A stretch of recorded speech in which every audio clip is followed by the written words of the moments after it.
दोस्तों, बहुत समय पहले की बात है कि एक गांव में एक किसान रहता था। उसकी पत्नी थी, अपनी पत्नी के साथ सुखपूर्वक रहता था।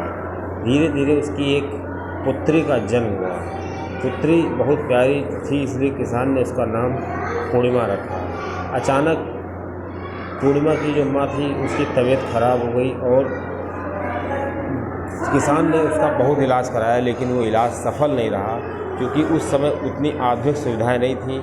इसलिए किसान की जो पत्नी थी उसका देहांत हो गया। अब किसान बहुत मुसीबत में था, क्योंकि उसकी जो बच्ची थी छोटी पूर्णिमा, वो केवल 6 माह की थी। किसान के सामने सबसे बड़ी चुनौती थी कि अगर वो बच्ची को पालता है घर में, तो बाहर कमा के क्या लाएगा, कैसे अपना खर्चा चलाएगा। अगर वो खर्चा चलाता है तो बच्ची किसके सहारे छोड़े। बच्ची बहुत छोटी थी। किसान बहुत दुविधा में पड़ गया कि अब क्या करें। दोस्तों, ये वीडियो पूर्णिमा और अमावस्या, दो बहनों की कहानी पर आधारित है। उसमें एक शिव भक्त थी और दोस्तों उस शिव भक्ति से कैसे उसको सफलता मिली, आप इसको जानिए, श्रवण करिए। इसको सुनने से आपको पुण्य की प्राप्ति होगी। दोस्तों, अब जो गांव वाले थे उसने किसान से सलाह देने लगे कि अब तुमको दूसरा विवाह कर लेना चाहिए, क्योंकि तुम्हारी पत्नी का देहांत हो चुका है।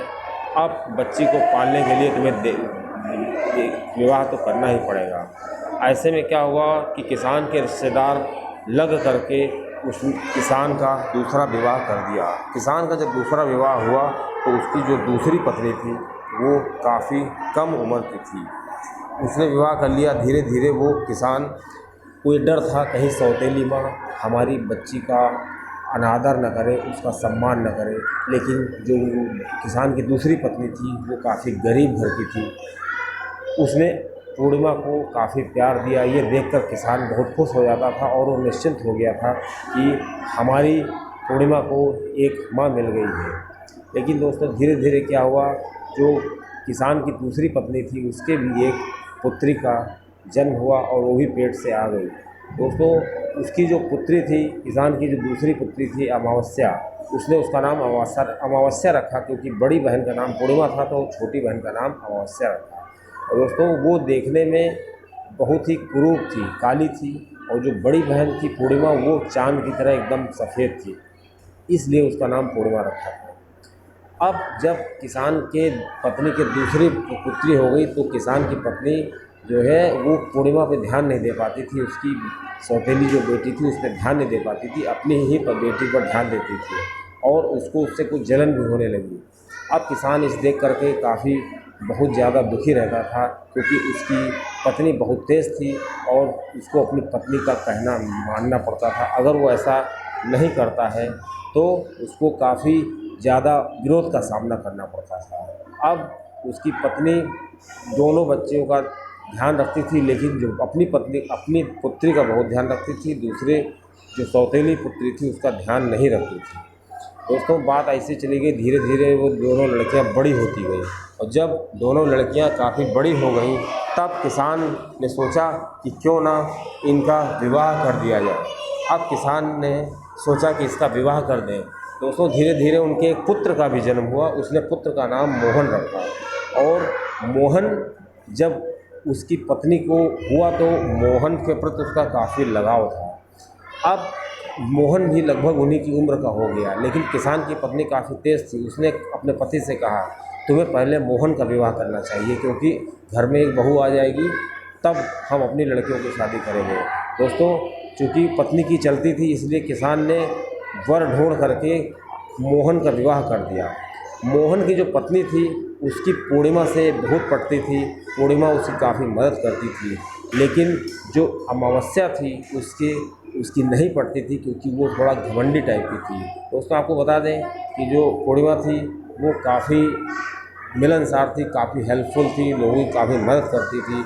और ठीक इसके विपरीत जो अमावस्या थी वो काफ़ी घमंडी टाइप की थी और किसी की कोई मदद नहीं करती थी। दोस्तों, कहा जाता है कि जो बच्चे माँ बाप के अभाव में जीते हैं उनको जीना आ जाता है और उनके अंदर एक अलग स्वाभिमान होता है। दोस्तों, इस तरह क्या हुआ, किसान के बेटे का विवाह हो गया। अब बारी आई किसान के बेटियों की, तो बड़ी पुत्री जो थी वो पूर्णिमा थी। तो किसान की पत्नी ने कहा पूर्णिमा का विवाह कहीं गरीब घर में कर दो, क्योंकि मेरी जो अपनी बेटी है, अगर सारा पैसा हम बड़ी बेटी में खर्च कर देंगे तो छोटी बेटी में क्या खर्च करेंगे। इसलिए किसान ने की पत्नी ने कहा किसान से कि बड़ी बेटी का विवाह कहीं छोटे घर में कर दो जल्दी, तो दोबारा हम अपनी बेटी का विवाह करें। दोस्तों, किसान मजबूर था, उसने अपनी बड़ी बेटी का विवाह पास ही के एक गाँव में कर दिया, जो कि काफ़ी गरीब परिवार था। और खुशी की बात यह थी कि पूर्णिमा का व्यवहार ऐसा था कि उसके ससुराल में बहुत इज्जत होती थी। ठीक इसके विपरीत जब अमावस्या की बारी आई तो अमावस्या का विवाह किसान ने उसी के पास एक गांव था, उसी गांव में कर दिया, जो कि सेठ था। दोस्तों, जब पूर्णिमा की शादी हुई तो उसको दहेज में कुछ भी नहीं दिया गया, उसको ऐसे ही विदा कर दिया गया। लेकिन जब अमावस्या की शादी हुई तो चूँकि उसकी माँ सारा पैसा अपने पास रखती थी, उसने अपनी बेटी अमावस्या को काफ़ी धन दौलत दे करके विदा किया।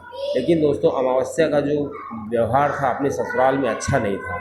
एक दिन दोस्तों, चूँकि अमावस्या और पूर्णिमा दोनों एक गति थी, एक दिन अमावस्या के यहाँ कथा हुई, पूर्णिमा के यहाँ कथा हुई। तो अमावस्या ने पूर्णिमा को बुलाया, पूर्णिमा नहीं आई। लेकिन जब पूर्णिमा के यहाँ कथा हुई तो पूर्णिमा ने सबको बुलाया, लेकिन अमावस्या को नहीं बुलाया। दोस्तों, इस प्रकार ये क्रम चलता रहा। एक बार क्या होता था कि जब पूर्णिमा के यहाँ कथा थी और अमावस्या उसमें नहीं आई, तो इस वजह से अमावस्या के यहाँ जब कथा कोई कीर्तन होता था तो वो पूर्णिमा को नहीं बुलाती थी और सबको बुलाती थी। लेकिन गांव वालों ने कहा कि वो तुम्हारी बहन है, तुमको उसके यहाँ जाना चाहिए, भगवान का नाम है। गांव वालों के कहने पर जो पूर्णिमा थी वो अमावस्या के यहाँ बिना बुलाए चली गई। इस पर अमावस्या ने कहा, तुम बिना बुलाए चली आई हो मेरे यहाँ, मैंने तो तुमको बुलाया नहीं था, तुम क्यों आई हो। तो वो बहुत फजीहत अपनी महसूस कर रही थी। तो अमावस्या ने कहा, तुम आ गई हो, लेकिन यहाँ पे किसी से कोई बात मत करना और चुपचाप यहाँ बैठी रहो और कथा के बाद चली जाना। उसने ऐसा ही किया। जब कथा पूरी हुई तो पूर्णिमा ने कहा कि मुझे प्रसाद दे दो। उसने उसको प्रसाद देने से मना कर दिया। दोस्तों, वो काफ़ी अपमान का घूंट पी करके अपने घर आई, लेकिन उसने अपने पति को कुछ नहीं बताया। अब पूर्णिमा काफ़ी उदास थी और गरीब भी थी। अब पूर्णिमा का मन हुआ कि अपना बोझ, क्योंकि उसकी बहन ने उसका अपमान किया था, अपने पति को बताना नहीं चाहती थी, इसलिए उसने फैसला किया कि अपने मैके चले जाएंगे। दोस्तों, अब पूर्णिमा जो थी अपने मैके के लिए अकेले ही चल दी, क्योंकि मैका बहुत करीब था। जैसे ही वो मैके के लिए निकली घर का सारा काम वाम करके, तो रास्ते में देखा तो एक बूढ़ी औरत जो तुलसी का पेड़ के पास बैठी हुई थी, बहुत बूढ़ी थी। उसने कहा, बेटा कहाँ जा रही हो। उसने कहा, मैं तो अपने घर जा रही हूँ। उस बूढ़ी औरत ने कहा, अगर तुम्हारे पास समय हो तो मेरे बालों को सही कर दो, बहुत दिनों से मैंने बाल नहीं बांधे, मुझे बहुत अजीब सा लग रहा है। दोस्तों, पूर्णिमा अच्छे स्वभाव की थी, उसने उसके बाल बांध दिए। दोस्तों, वो औरत और कोई नहीं थी, तुलसी माता अपना भेष बनाए हुए बैठी थी। दोस्तों, वो जब पूर्णिमा थोड़ी दूर आगे चली, वहाँ पे एक औरत थी, वो मंदिर के पास बैठी थी, काफ़ी बुढ़ी थी और वो मंदिर की सफाई नहीं कर पा रही थी। तो जब उसने पूर्णिमा को देखा, कहा, बेटा तुम कहाँ जा रही हो। उसने कहा, मैं अपने घर जा रही हूँ। उसने कहा, अगर तुम घर जा रही हो तो मेरी सफाई मंदिर की कर सकती हो तो कर दो। दोस्तों, पूर्णिमा ने मंदिर की सफाई कर दी। दोस्तों, जैसे पूर्णिमा आगे बढ़ी, तुरंत एक उसको वृद्ध मिला जो एक मंदिर के पास बैठा हुआ था। वो कुछ कर नहीं पा रहा था और पानी पीने के लिए बैठा हुआ था। उसने पूर्णिमा को देखा, कहा, बेटा मुझे एक थोड़ा जल ला दो उस नदी से। तुरंत पूर्णिमा गई और नदी से जल लेकर के आई और उसको पिलाया। दोस्तों, थोड़ा और आगे बढ़ी तो एक और वृद्ध माता बैठी हुई थी। उसने उससे कहा, बेटा तुम कहाँ जा रही हो। ठीक इस प्रकार उसने भी उससे अपनी मंदिर की सफाई कराई। इस प्रकार पूर्णिमा अपने घर पहुँच गई और पूरा दिन रुकने के बाद दूसरे दिन अपने घर से फिर अपने ससुराल की तरफ वापस आने लगी। दोस्तों, जब ससुराल की तरफ वापस आ रही थी तो पहले उसको जो आखिर में औरत मिली थी, वृद्ध माता थी, वो सरस्वती जी थी। मेरे पास देने के लिए तुम्हें कुछ नहीं है, बस मैं तुमको एक भभूत दे देती हूँ, ये तुम अपने साथ ले जाओ। दोस्तों, वो जो कहा कि आप जो दे रही हैं मेरे लिए बहुत कीमती है। दोस्तों, आगे जब वो चली तो जो वृद्ध थे वो शंकर जी के भेष में थे। तो उस वृद्ध ने कहा, बेटा तुम अपने घर जा रही हो, तुम वही पुत्री हो जो कल आई थी, तुमने मुझे पानी पिलाया था। ठीक है, मैं तुम्हें कुछ नहीं दे सकता हूँ। शिव जी ने उसको अपने शरीर से थोड़ा भस्म निकाल करके दे दिया और उसका भस्म उसने अपने गोछे में ले लिया। दोस्तों आगे बढ़ी तो जहाँ पर उसको पार्वती जी मिली थी, जो दूसरी वृद्ध माता थी, तो उसमें पार्वती जी ने कहा मेरे पास कुछ नहीं है, बस मैं तुम्हें अंगारे दे रही हूँ। उन्होंने हवन कुंड से 2-3 कोयले के टुकड़े निकाले और उसके अंगोछे में डाल दिए। दोस्तों और आगे बढ़ी तो जहाँ पर उसको तुलसी माता मिली थी, तुलसी माता ने कहा मेरे पास तुम्हें देने के लिए कुछ नहीं है, तुम घर जा रही हो, मेरी पुत्री हो, तो मैं तुम्हें थोड़े तुलसी के मंजरी देती हूँ। दोस्तों ये सब लेकर के वो अपने घर आई पूर्णिमा, और उसने ये सब अपने घर के कोने में रख दिया। दोस्तों जैसे उसने घर में कोने में रखा और वो रोज़ की तरह सो गई। दोस्तों जब वो सुबह सो के उठी तो उसने देखा कि उसकी फर्श तक सब सोने की बन गई थी, और चारों तरफ जहाँ जहाँ उसने वो चीज़ रखी थी, कोयला और भभूत, वहाँ सब गठरी में सोना और हीरा भरा हुआ रखा था। उसके पति को कुछ समझ में नहीं आ रहा था। उसके पति ने कहा तुमने कोई डाका डाला है या चोरी की है? पूर्णिमा ने कहा ना मैंने डाका डाला है, ना मैंने चोरी की है। तब उसने अपने पति को पूरी बात बताई। उसने कहा मेरी बहन ने मेरा अपमान कर दिया था, मैं आपको ये बता नहीं सकती थी। मैंने अपना मन का बोझ हल्का करने के लिए मैं अपने मायके चली गई थी। मायके जाते समय मुझे पहले एक वृद्ध माता मिली, फिर एक वृद्ध पुरुष मिले, और उसके बाद उसने सारी कहानी बताई।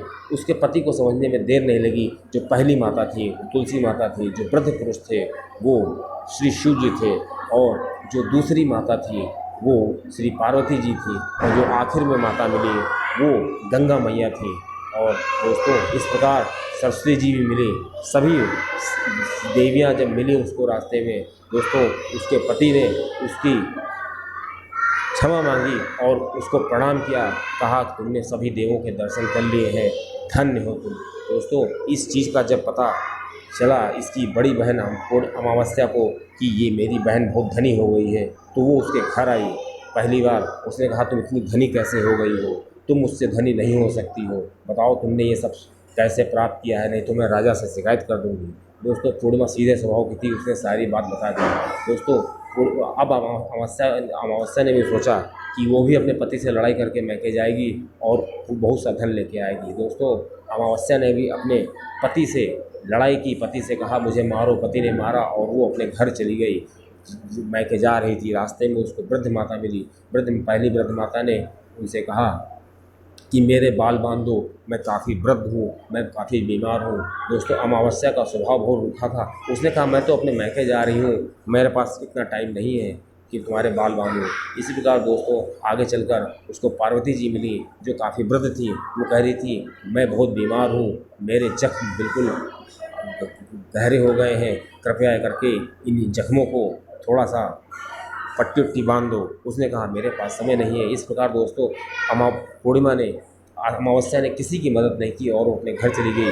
दोस्तों रास्ते में जब लौटी तो उसने सोचा मुझे बहुत सा धन मिलेगा, लेकिन उसको कुछ नहीं मिला। और क्योंकि उसका स्वभाव बहुत रूखा था, और जो पूर्णिमा थी वो शिव भक्त थी, वो हमेशा शिव जी की पूजा करती थी, व्रत करती थी, प्रदोष व्रत करती थी, इसलिए उसके अंदर विश्वास था कि शिव जी एक दिन मेरी मदद करेंगे। और दोस्तों वो जिसके पास जो भी था उसे संतुष्ट रहती थी। जो जानकारी अच्छी लगी हो तो चैनल सब्सक्राइब करें।